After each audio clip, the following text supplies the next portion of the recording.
For the opportunity to raise this important and alarming issue this evening, and I'm grateful to colleagues who have stayed late to be present during this debate. SPAC Nation are an organisation that's been in the news recently, and I'd like to start off by expressing my gratitude to Nadine White and Emma Yule at HuffPost, who have carried out some extraordinary investigative journalism to bring them to light, and also to Greg Mackenzie and the excellent BBC Panorama team for their work, as well as many others working in the media and in the press. When I first became aware of SPAC Nation, I thought, as many have done, that it was just another church. I started to think differently when one of their leaders stood as the Conservative candidate in a Croydon Council by-election. Now, there's nothing wrong in a church leader standing for election, of course. What was odd was to find hundreds of young members of this so-called church shouting abuse at other parties' canvassers, shouting obscenities at the council leader, and intimidating voters on their own doorsteps, including by video recording them. When I tweeted my concerns about this unchurch-like behaviour, I was inundated with emails and phone calls from young people and their parents making alarming allegations about SPAC Nation. I took a full 2 days to phone them all back, but from that I was able to piece together what was really going on inside this organisation. I am convinced that SPAC Nation is a cult. They advertise events targeted mainly at young black people in poorer parts of London. They offer free food or free bowling sessions to attract young people to come along. The young leaders vet the young people who turn up, and they then target those who appear to be the most susceptible. They befriend these particular young people, and they invite them to further functions and events, including dinners. One of the organisation's leaders will start phoning them, sometimes several times a day. They're then given lifts by that individual to meeting. Then what appears to be brainwashing starts.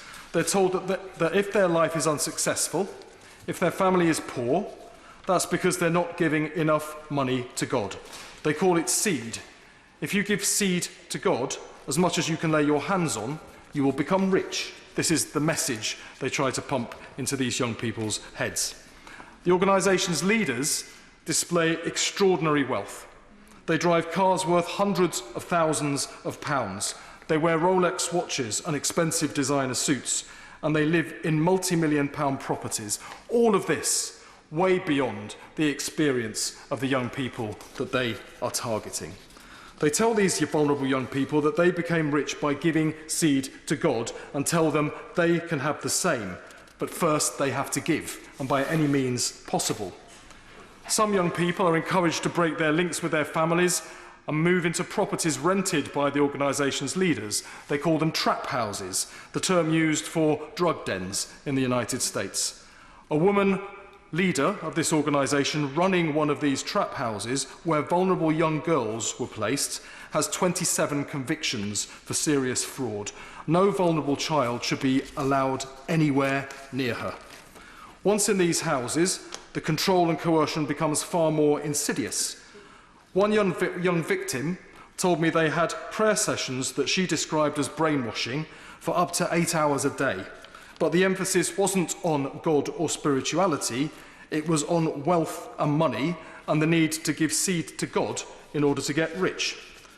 Once the organisation has control of a young person's mind, they pressure them into making fraudulent personal loan applications so they can hand the money to the organisation's leaders. They're pressured into setting up fake businesses so they can apply fraudulently for business loans.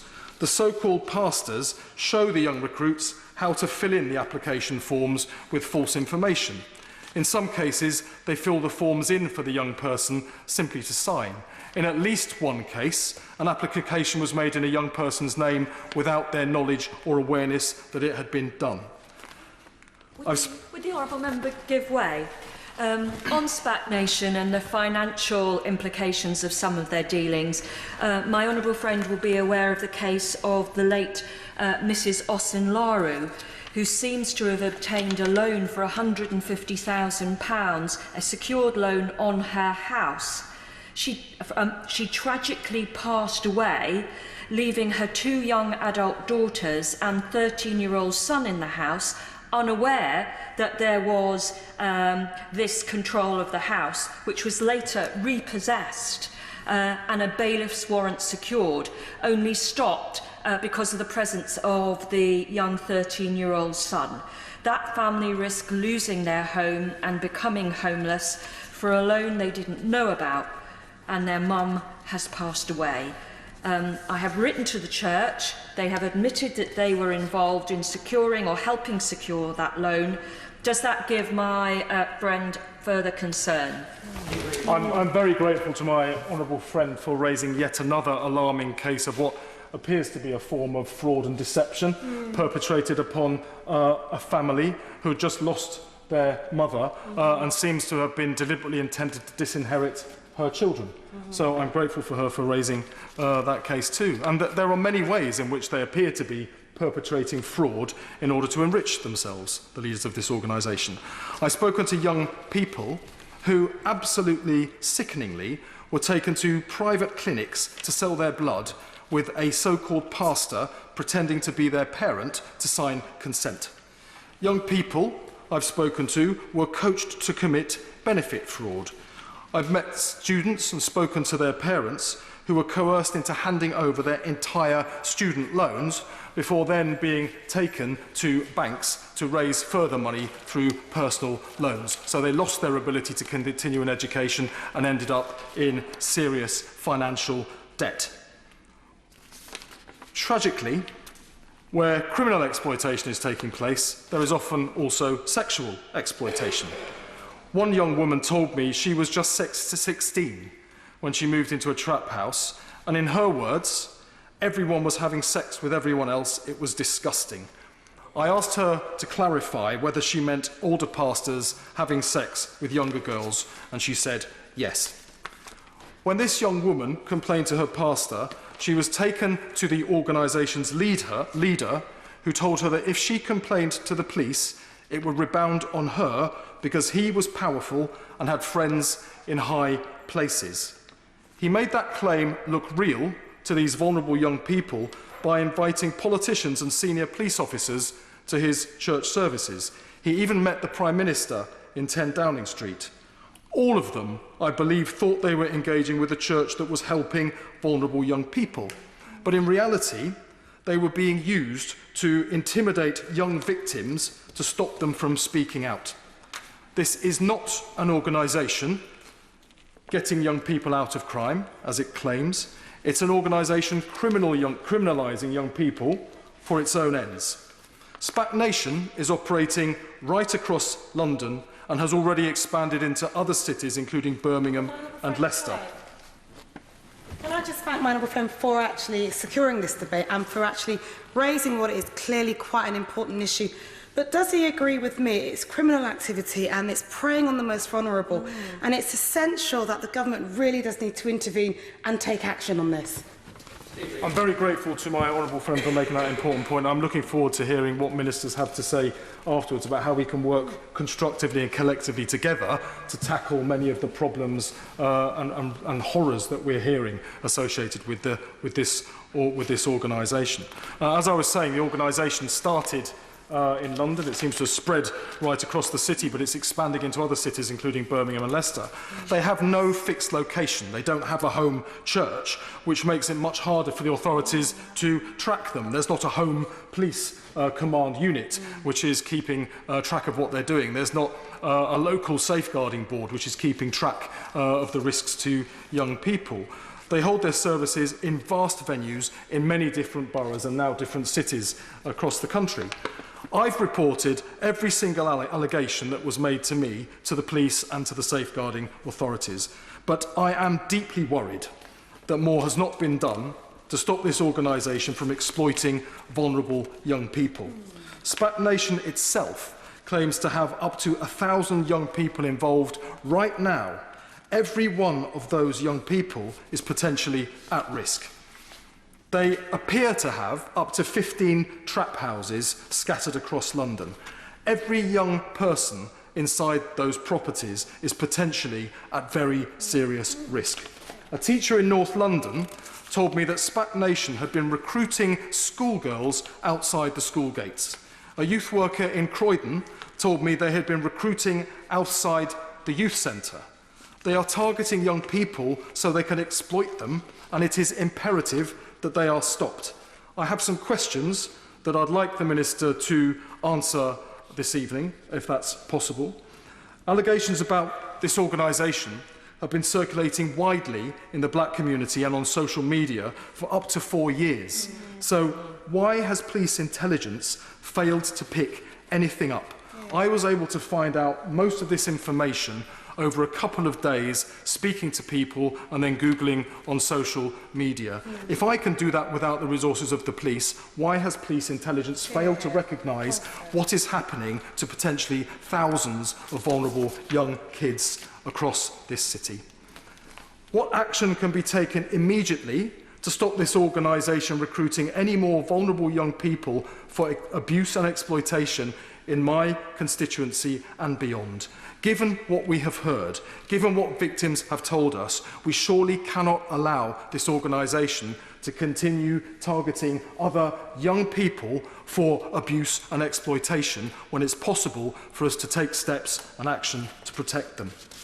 What help can be given to young people involved in SPAC Nation now, including those living in trap houses who need to get out urgently before they are further criminalised, their family relationships destroyed and their future lives ruined?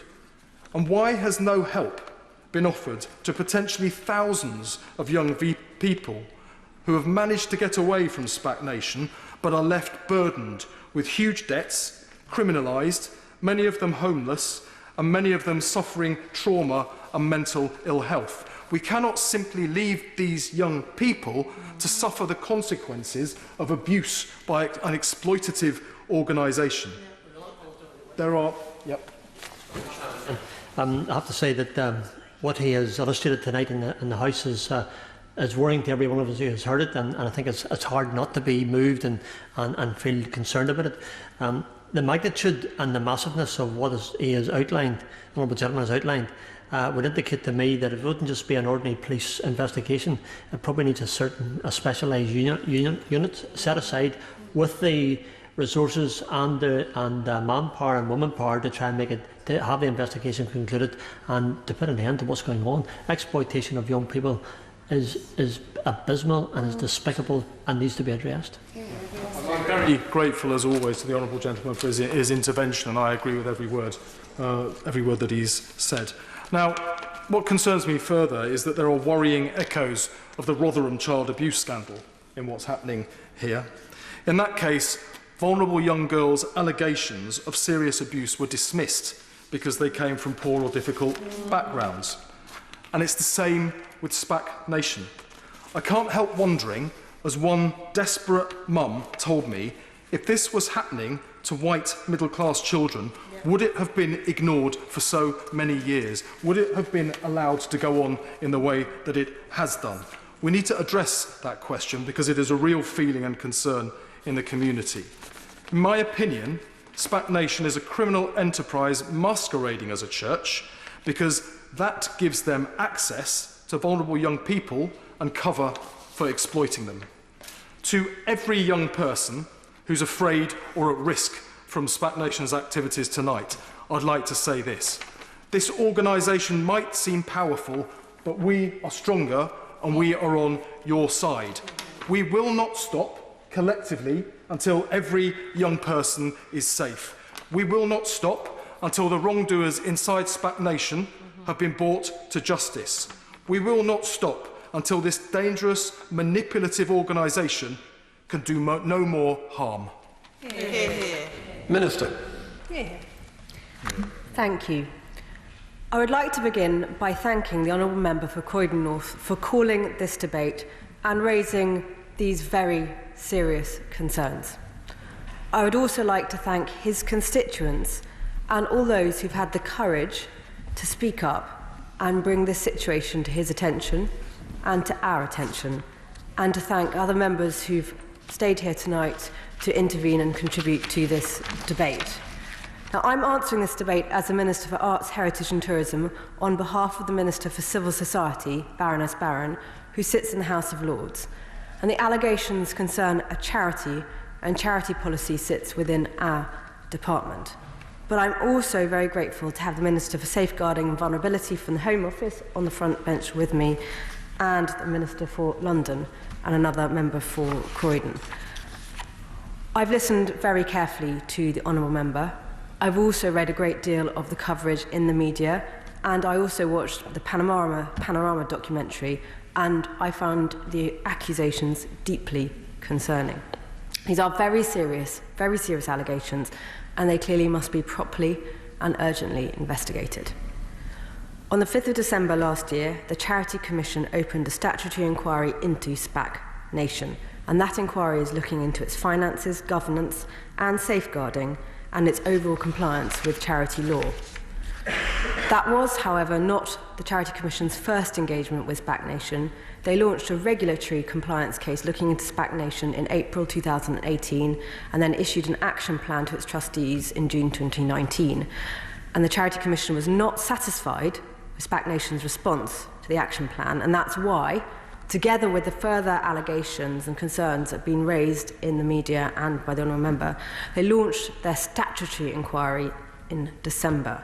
The Commission has also issued an order under Section 84 of the Charities Act 2011 requiring the charity to bank money that it holds as cash. I hope the Honourable Member will understand that whilst the Commission is carrying out its statutory inquiry, I cannot comment on the specific allegations in this case. A report will be published by the Commission once the investigation is complete. Now, whilst the Charity Commission cannot itself investigate criminal offences, it does have the power to refer charities to the police, and in parallel I understand that the Met Police is already reviewing these allegations into fraud and other offences that relate to SPAC Nation that the Honourable Member has raised, and I believe has raised directly with them. In my opinion, one of the most upsetting aspects of these allegations is the alleged exploitation of truly vulnerable young people, and the suggestion that the very people who most need help and support may be being taken advantage of. That's particularly worrying. I'd say that is a known risk, and hence a huge amount of work that has been and is being done across government to improve safeguarding practices to make our society safer for young people. Safeguarding and... Yeah, I'm very happy to give way. I thank you for giving way. If you agree that this is a really important issue in terms of the safeguarding of young people, the reality is that this is still happening now to a number of young people, not just in London, but as my honourable friend mentioned, across other cities. Is there not something that the government can do in this now time to actually investigate some of these really serious allegations where a number of young people continue to be exploited?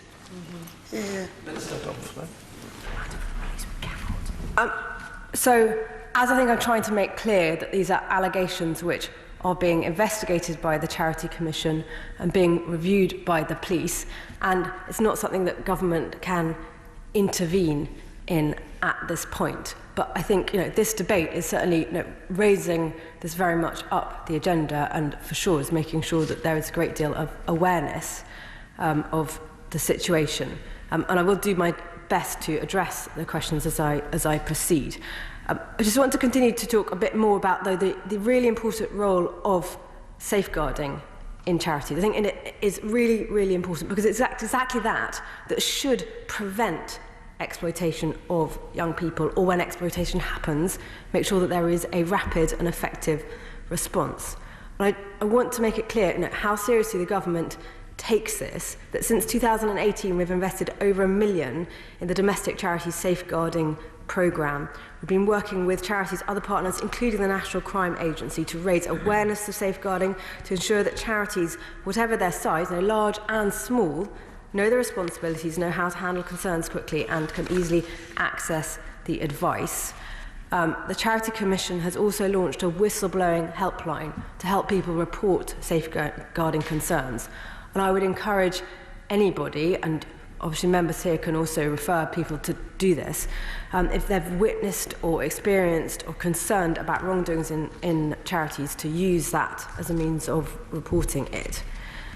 I think allegations such as those raised by the Honourable Member do reinforce the importance of this really vital work on strengthening safeguarding, and there will be further announcements on that shortly.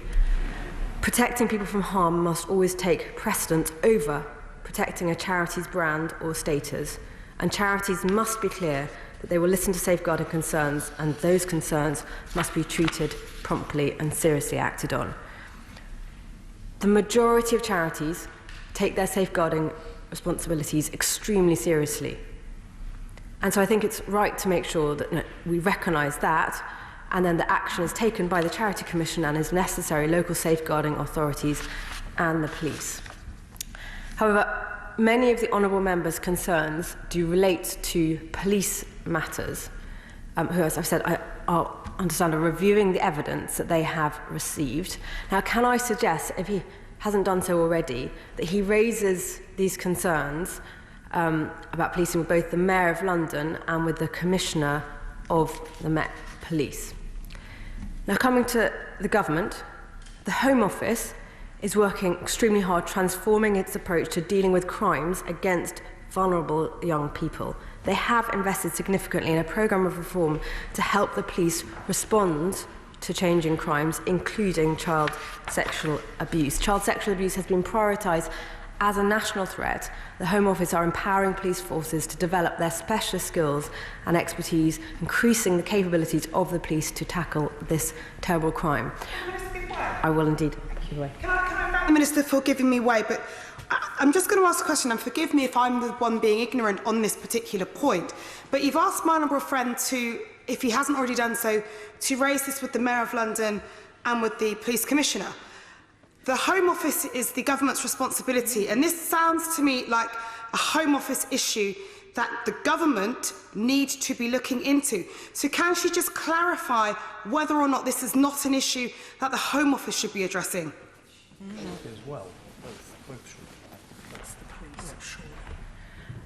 So I think the important point is this is a police matter, and that's why the Mayor of London, as the Police and Crime Commissioner for London, is the appropriate person to raise concerns with. However, there is a bigger picture point, which is why I'm talking about what the Home Office is doing about acting to prevent and respond to crime for young people, and particularly on sexual abuse. And I just want to come to something which is very relevant to the specific topic. So in 2015, the Home Office launched the independent inquiry into child sexual abuse, and in May last year, that inquiry announced its final investigation strand into child protection in religious organisations and settings. So that strand of the inquiry is now examining the nature and adequacy of child protection policies, practices and procedures, and will consider whether safeguarding these kind of settings needs to be strengthened further. Also looking across government on safeguarding, the Department for Education in July 2018 updated their statutory guidance on interagency working to safeguard and promote the welfare for children, and is funding a £2 million tackling child exploitation support programme to help deliver more effective response to child sexual and criminal exploitation, gang and drug involvement. Yes, indeed. To her for giving way. But can I ask, how much longer does she think this organisation should be allowed to access vulnerable young people and exploit them? So I think,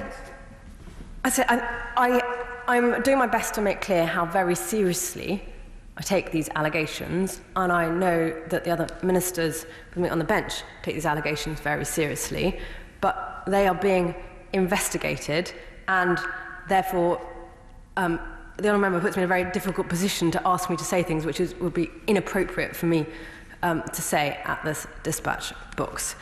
I will do my one thing. I will do my best, also recognising that I may not be able to answer all his questions right here now, to follow up and write to him with the best possible answers that I can give. What I can also say is my honourable friend, the Minister here from the Home Office, has suggested that she might be able to meet with him and the other Croydon MPs to discuss the wider issues which are brought up by the concerns that he is raising. Okay. I didn't mean to put her in a difficult position or to be disingenuous in any way.